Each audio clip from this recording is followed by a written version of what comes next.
There are a couple noises from my children that can keep me up at night or cause me to jump out of bed. This is one of them. This is croup. In this video, we will explain what croup is and the symptoms you're going to see, how to treat it, what to expect from your child during the sickness, what complications to watch out for, and at the end, I'll cover some of my family's experiences with croup and what we found works best for us.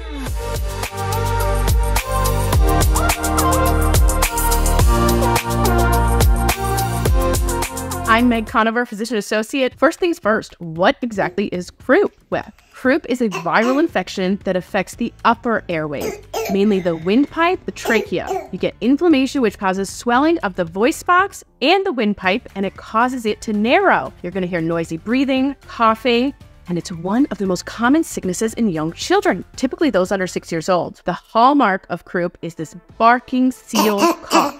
It's usually worse at night, and it can lead to difficulty breathing that could become an emergency, but usually doesn't. The cough can also cause vomiting. Viruses such as adenovirus, RSV, influenza, parainfluenza, and measles can cause croup. It's most common in children, typically between the ages of 6 months to 3 years old. How does croup spread? Germs spread in the air via respiratory droplets, just like many other viruses. Contagiousness can last 3 days after the symptoms start or until the fever resolves. So how do you know if your child has croup? Here are the common symptoms to look out for. Early on, it looks like a cold, but once the swelling in the windpipe starts, you hear the characteristic barking, cough, and hoarseness. The cough can sound like a barking seal or dog. You may hear stridor or a high-pitched whistling sound when your child breathes in. You may also hear some hoarseness. Their voice can be raspy. In some cases, there might be a mild fever. Usually, symptoms are going to last about 3 to 5 days. You might notice their cough will become more productive or wet as the virus fades and the child recovers. These symptoms can be frightening, but remember, croup is usually mild and it can be managed effectively, often at home. If you suspect your child has croup, here's what you can do at home. First, stay calm. Try to keep your child calm. The more crying, the more inflammation they'll get in their airway. You could try a humidifier. This might add some humidity to the room, moisture to the air, and can help them breathe. Cold air has been shown to help the symptoms of croup as well, so take them outside if it's cold enough. Ibuprofen and Tylenol can help with inflammation. I prefer ibuprofen for my kid. Try to elevate the head of the bed. This can help with congestion. Steamy showers are also great. Take them into the bathroom and help relieve some of that congestion and loosen it up. Hydration is also paramount. Offer fluids. These home care measures can often provide relief. However, if the symptoms worsen or your child is struggling to breathe, it's time to seek medical attention. Here's what to look for if your child looks like they're struggling more. Retractions. This is where the muscles pull in on the belly. You might see a rib cage and it almost looks like the belly's sucking in. Retractions mean that this child is working much harder to fill their lungs, and eventually they could get tired and stop breathing altogether.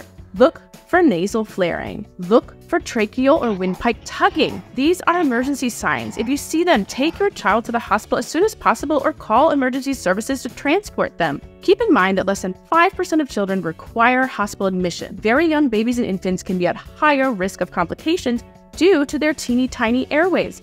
A small amount of swelling can be a really big deal in these little babies, but talking with your pediatrician is usually a good idea. If you have an immune-compromised child or premature infant, it's always a good idea to check in with your pediatrician. If you call the doctor, you may go to the pediatrician's office, and some of the treatment might include dexamethasone, which is a liquid steroid, or a nebulizer where they might put epinephrine or adrenaline in that the child will breathe through. These medications can help to shrink the swelling in the windpipe, which can allow your child to breathe easier. There is such a thing as recurrent croup or prolonged symptoms. This occurs usually in kids older than 5 or 6 years old, but that is an entirely different video, and this can be caused by underlying conditions such as reflux, airway abnormality, or even eosinophilic esophagitis. Things you should not do for croup. Do not give antibiotics, it's a virus, they don't work.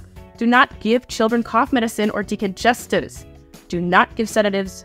Benadryl can make breathing worse. We have just gone through a bout of croup with my 2-year-old in our home. I want to share with you some videos I filmed day by day to show how I, as a physician associate, treated my child when he had croup.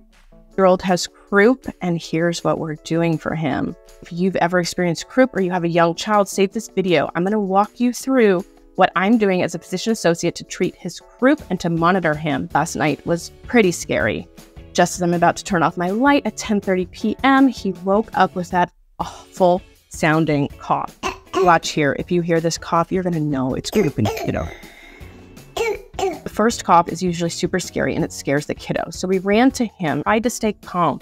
Staying calm allows him to be calm. Because of the sound, I knew exactly what it was. This is croup. It causes swelling in the air tube or the trachea. You can see it there. It makes it hard for them to breathe and makes that sound. So we held him and we calmed him. I also gave him ibuprofen. This helps with the swelling in the airway.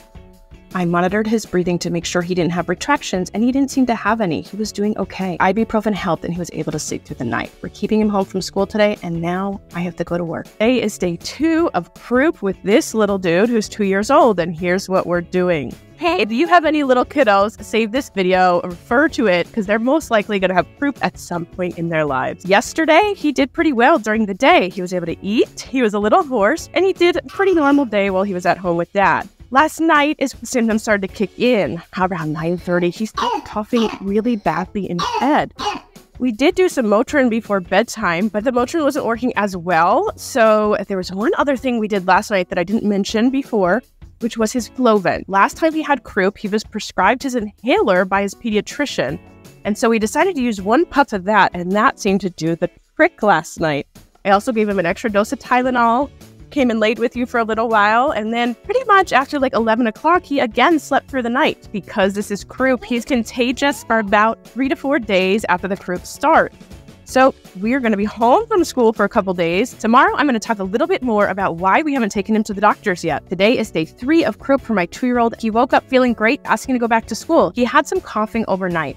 Gave the ibuprofen and his Flovent inhaler before bed. So we sent him to school. Cough had changed from that barking cough to a more wet and productive cough, and it was only a couple times. Yesterday was pretty much day 2/3 for him. His symptoms started that night on Monday. He rested a lot. We watched a lot of TV, which is something I'm fine with them doing, especially with Croup. Activity can cause increased swelling in the airway, which can worsen their symptoms. On yesterday's vlog, I mentioned we're going to talk about why we didn't go to the doctors, and here are the reasons why. He's had Croup many times before. We know how to recognize when it gets severe and if he generally tolerates it pretty well. He's had to get oral steroids before at the doctors, but this time it didn't seem as severe. He's older. His trachea is bigger. The swelling doesn't affect older children quite as much as it does when they're really little. Difficulty breathing at rest and blueness of the lips or fingers warrant a doctor's appointment and possibly medication or breathing treatment. I was wrong. I thought my 2-year-old's Croup was over by day 3 or 4, and it seems to still be going on. Last night was day 6.